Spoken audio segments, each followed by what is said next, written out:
Voici la traduction de votre scénario en français, en conservant le ton dramatique, accrocheur et documentaire de l'original. Imaginez une armée de 50 000 hommes. Ils marchent à travers les déserts, franchissent des montagnes et se fraient un chemin à travers les terres ennemies. Comment résolvaient-ils le problème humain le plus fondamental, le plus terre-à-terre? Et je ne parle pas ici de la tactique de l'ennemi, du manque de provisions ou du paysage traître. Il s'agit des déchets, des excréments humains. 50 000 corps en produisent chaque jour que Dieu fait, mois après mois. Pas d'égout, pas d'eau courante, pas de système sanitaire moderne. Et pourtant, les légions romaines ne mouraient pas d'épidémies généralisées, comme c'était le cas pour presque toutes les autres armées de l'Antiquité. Comment y parvenaient-ils? La réponse révèle l'essence stupéfiante de l'ingénierie militaire romaine. Et ce processus commence bien avant que la première tente ne soit montée. Avant même que la légion romaine n'approche du site du futur camp, une équipe de spécialistes, les mensores, avait déjà eu le temps d'y travailler. C'étaient les arpenteurs et les ingénieurs de l'armée. Leur tâche n'était pas de reconnaître les positions ennemies. Leur tâche était de concevoir le camp lui-même. Et l'emplacement des latrines était le numéro 1 sur leur liste de priorités. Le camp militaire romain, le castrat, n'a jamais été un amas chaotique de tentes. C'était une structure mathématiquement calculée, géométriquement parfaite. Elle était construite selon le même plan rigide, que ce soit en Gaule, en Syrie ou en Bretagne. Chaque centurie, chaque cohorte, avait sa propre zone strictement délimitée. Et tout au fond du camp, en contrebas des quartiers de couchage et des cuisines de campagne, se trouvaient les latrinae, les toilettes. Leur emplacement obéissait à une logique de fer. Les ingénieurs romains, même sans soupçonner l'existence des microbes, comprenaient parfaitement une chose. Les déchets devaient être aussi loin que possible de l'eau et de la nourriture. C'est pourquoi les latrines étaient toujours creusées au point le plus bas du camp, afin que tout écoulement s'éloigne des zones d'habitation. Elles étaient placées sous le vent, en calculant soigneusement la direction des vents saisonniers dans la région donnée. Et elles étaient toujours situées en aval de toute source d'eau utilisée par l'armée. Ce n'était pas de la divination, c'était une pensée systémique, profondément ancrée dans la doctrine militaire. Les protocoles d'hygiène de l'armée romaine n'étaient pas un caprice culturel, c'étaient des armes tactiques. La plupart des gens imaginent les soldats romains faisant simplement leurs besoins dans les buissons ou creusant des trous au hasard. La réalité était bien plus sophistiquée. Dans les camps militaires permanents et les forts fortifiés, les Romains construisaient de solides toilettes en pierre. Les fouilles archéologiques sur le mur d'Adrien, dans les forts romains de Germanie et à Vindolanda, au nord de la Bretagne, ont révélé les restes physiques de ces structures. Et elles frappent par leur niveau technologique. Une latrine militaire stationnaire typique se présentait sous la forme d'une longue pièce rectangulaire, construite au-dessus d'une tranchée profonde. Des trous ronds étaient découpés dans des bancs en pierre ou en bois, parfois par douzaines ou plus d'affilés. Aucune cloison, aucun espace personnel. Les soldats romains s'asseyaient côte à côte. Ce fait choque souvent les touristes modernes sur les sites reconstitués. Mais pour les Romains, c'était la norme absolue. Ils se lavaient ensemble dans les thermes, balnéa, mangeaient ensemble, se battaient ensemble en formation serrée. L'armée romaine était un organisme collectif. La latrine n'était qu'un espace commun de plus. Et c'est là que commence la magie de l'ingénierie. Juste en dessous des sièges, un flux d'eau coulait en continu, emportant toutes les impuretés. Ce n'était pas une fosse d'aisance passive. Les ingénieurs romains détournaient spécialement l'eau des ruisseaux ou des aqueducs voisins pour alimenter ce mécanisme de chasse. L'eau coulait assez vite pour transporter les déchets hors du bâtiment et les rejeter dans un canal de drainage allant bien au-delà du périmètre du fort. Juste devant les sièges, au niveau des genoux, courait une deuxième rigole, moins profonde, avec de l'eau absolument propre. Elle était destinée à laver le xylospongium, une éponge fixée sur un bâton que les Romains utilisaient à la place du papier toilette. Les soldats rinçaient leurs éponges dans cette rigole, avant et après utilisation. Selon les normes modernes, cela semble follement insalubre, mais comparé à la majeure partie du monde antique, où il n'était pas du tout d'usage de se nettoyer après être allé aux toilettes, c'était un pas en avant colossal. En campagne, lorsqu'il n'y avait pas de structure permanente, les soldats romains creusaient des latrines de campagne, de longues tranchées d'environ 1 mètre de profondeur, strictement en dehors du rempart du camp. Le manuel militaire rédigé par Végès, Epitoma Rei Militaris, et des textes antérieurs prouvent que ces toilettes de campagne étaient standardisées en termes de taille et d'emplacement. Il était catégoriquement interdit aux soldats de faire leurs besoins ailleurs. L'hygiène militaire romaine ne peut être dissociée de l'ingénierie hydraulique romaine. Elles étaient indissociablement liées. Tout fort romain permanent était construit avec une condition obligatoire, non négociable, l'accès à l'eau.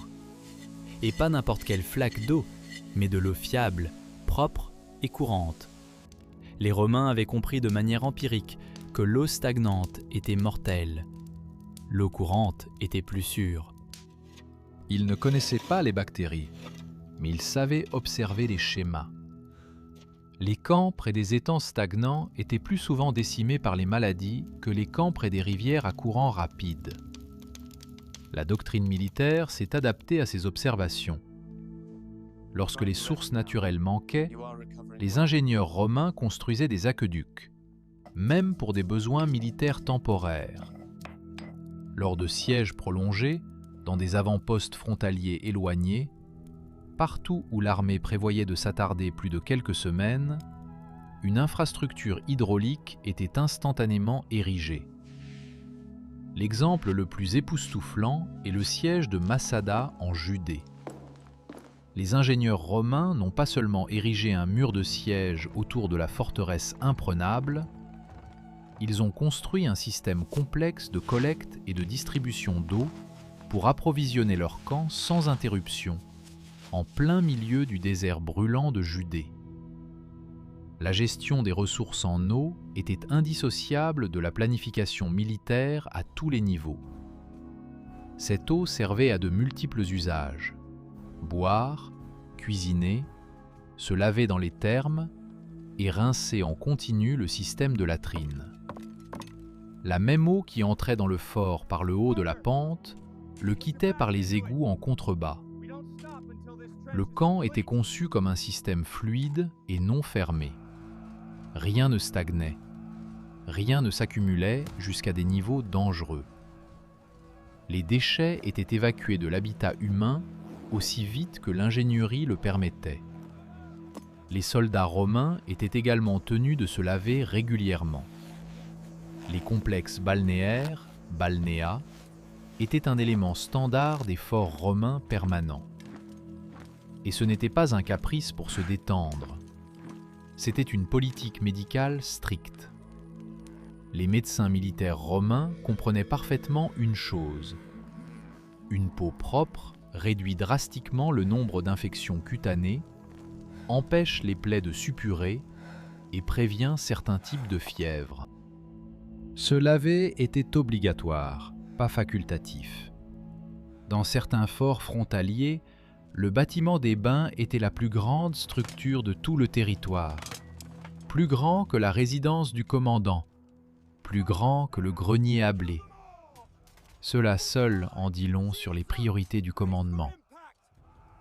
Des sources anciennes attestent qu'il était strictement interdit aux soldats romains de boire aux sources situées en aval du camp.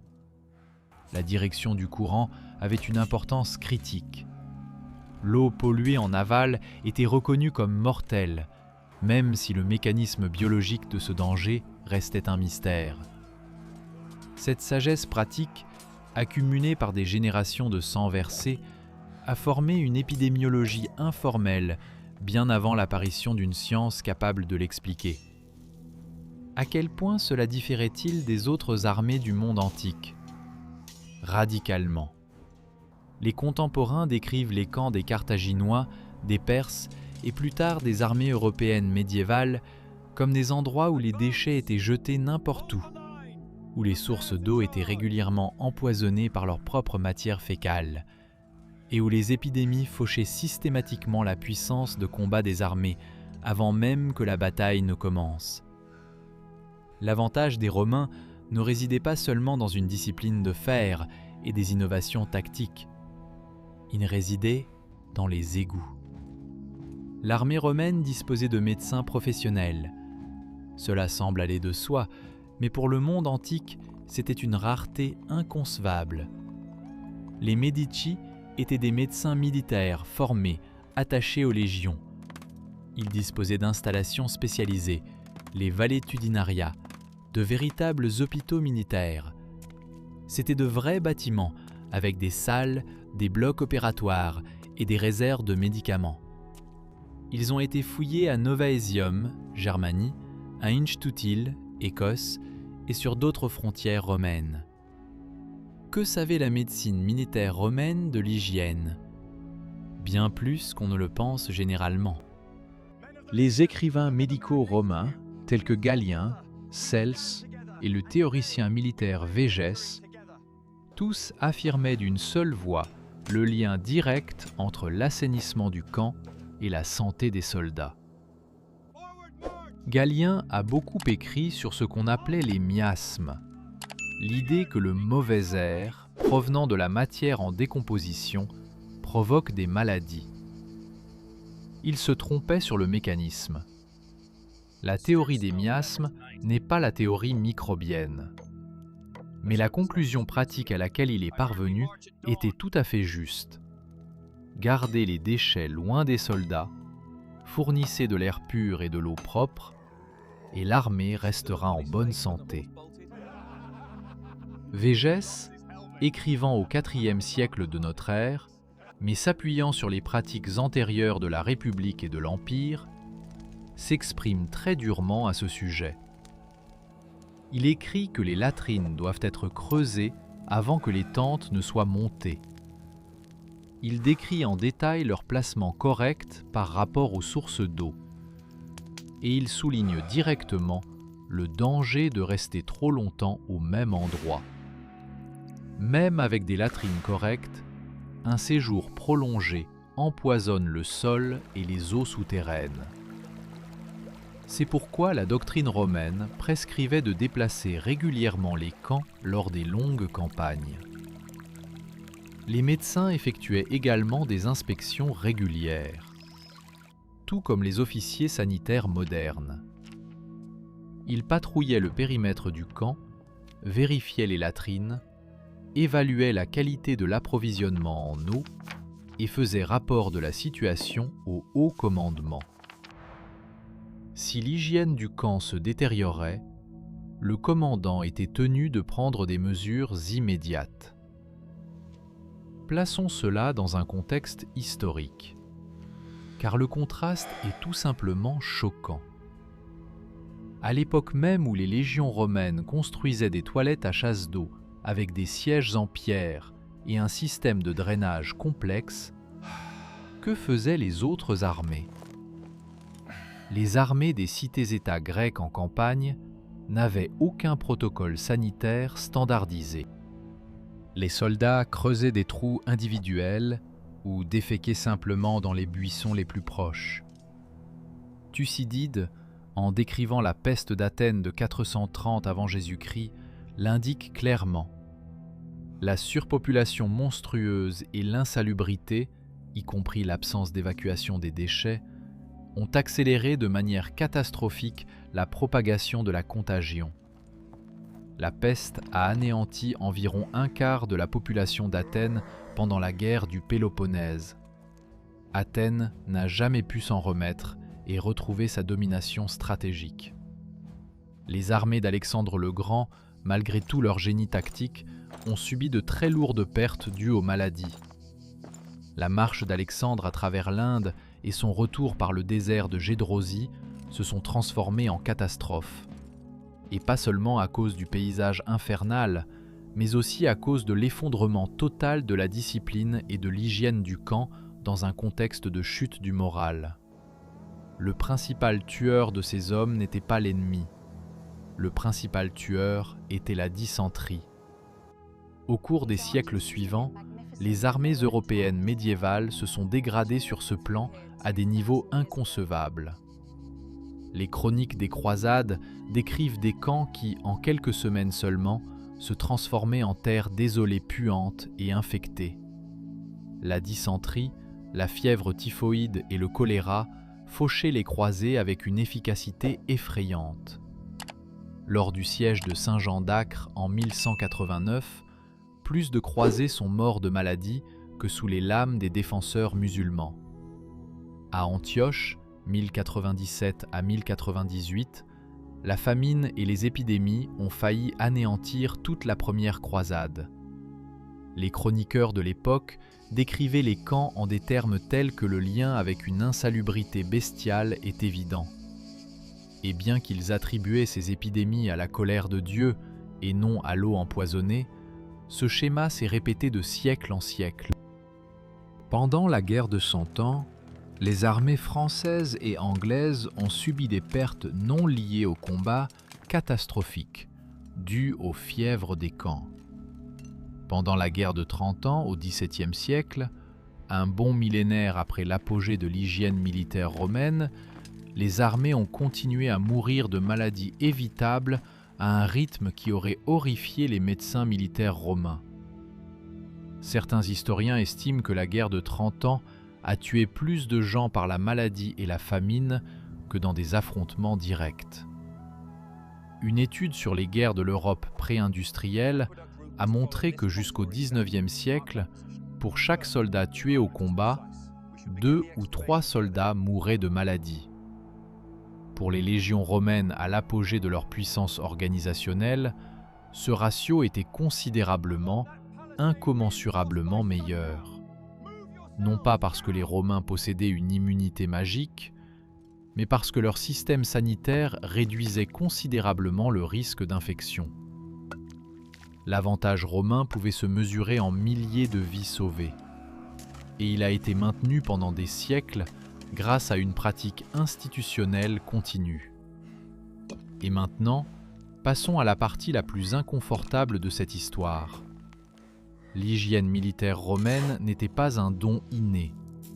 C'était un système maintenu artificiellement. Et, comme tout système artificiel, il a commencé à s'effondrer dès que l'organisation qu'il assurait a commencé à s'effondrer.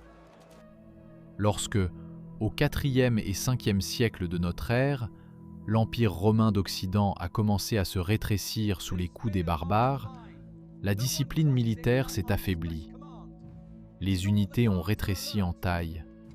Les légionnaires entraînés ont été remplacés par des troupes irrégulières, fédérées. Et l'infrastructure complexe des forts permanents a cédé la place à des abris temporaires construits à la hâte. Les Mansors existaient toujours sur le papier. Le corps médical existait toujours sur le papier. Mais dans la pratique, les normes ont touché le fond. Les sources byzantines de l'Empire romain d'Orient, qui a survécu à l'effondrement de l'Occident, décrivent ce contraste de manière directe et brutale. Les manuels militaires byzantins du VIe siècle, par exemple le Strategikon, attribué à l'empereur Maurice, contiennent des règles d'hygiène manifestement copiées des pratiques romaines antérieures. Mais on y trouve aussi des plaintes amères sur le fait que personne dans les armées contemporaines ne respecte ces règles, et des instructions strictes sont données aux officiers pour les faire entrer de force dans la tête des soldats. Le savoir a survécu. Mais la volonté de faire de l'appliquer, non. Et cela nous dit quelque chose de fondamentalement important. l'hygiène militaire romaine n'était pas un comportement culturel naturel. C'était une réalisation institutionnelle, le résultat d'investissements continus et maniaques dans la formation, les inspections et la coercition. Dès que l'institution elle-même, l'Empire, s'est affaiblie, le comportement des gens s'est dégradé avec elle. Une infrastructure sans contrôle strict se transforme rapidement en une simple future découverte archéologique. Le monde occidental a dû réapprendre cette leçon à travers des rivières de sang jusqu'au XIXe siècle. Le travail de Florence Nightingale pendant la guerre de Crimée, lorsqu'elle a fait s'effondrer le taux de mortalité dans les hôpitaux militaires britanniques par la simple introduction de l'assainissement de base, n'était au fond qu'une redécouverte des principes que l'armée romaine avait érigés en normes de règlement un millénaire et demi auparavant. Ces données ont prouvé que plus de soldats mouraient de la saleté que des balles. Et ces réformes, eau propre, évacuation des déchets, ventilation adéquate, étaient exactement les mêmes règles que celles des Romains au IIe siècle avant Jésus-Christ. La roue de l'histoire a fait un tour complet et sanglant. Voilà donc la véritable histoire des toilettes militaires romaines. Cela n'a jamais été simplement la solution à une nécessité biologique désagréable. C'était un système minutieusement pensé, validé par l'ingénierie, fondé sur l'observation, une doctrine rigide et une discipline absolue. Les mansores qui délimitaient les zones pour les latrines avant d'enfoncer le premier piquet de tente n'étaient pas guidés par le bon sens. Ils suivaient un manuel que les commandants martelaient, qui était soutenu par les médecins, alimenté par la puissance des aqueducs et affiné par des siècles d'amères expériences. L'armée romaine a dominé le monde antique, non seulement parce qu'elle avait les meilleures épées ou l'infanterie la plus féroce, bien que les deux soient vrais. Elle a dominé notamment parce qu'elle parvenait à garder ses hommes en vie entre les batailles. Et pour cela, il fallait résoudre un problème que la plupart des autres armées n'essayaient même pas d'aborder de manière systémique. La maladie était le principal tueur silencieux dans les guerres antiques. Et seule Rome, unique parmi toutes les grandes puissances de son époque, a développé une réponse institutionnelle et technique à cette menace. Pensez à ce que cela signifie en pratique. Une armée qui, dans les semaines précédant une bataille décisive, perd moins de soldats à cause de la dysenterie, arrive sur ce champ de bataille physiquement plus forte. Une armée qui n'a pas à dépenser toute son énergie à lutter contre une épidémie dans le camp peut concentrer ses ressources sur la tactique et la logistique.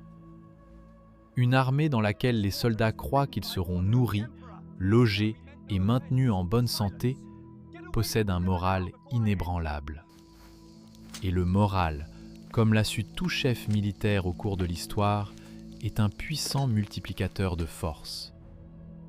Les Romains ne construisaient pas leur système d'égout par dégoût ou pour des raisons esthétiques. Ils le construisaient parce que des générations de sang versé leur avaient prouvé empiriquement une armée qui gère mieux sa propre merde gagne plus de guerres. Le lien entre la fausse d'aisance dans le camp et le triomphe sur le champ de bataille était une réalité absolue. Les Romains l'ont compris, et ils en ont fait un système. La prochaine fois que vous vous retrouverez dans les ruines d'un fort romain, cherchez le bloc des latrines.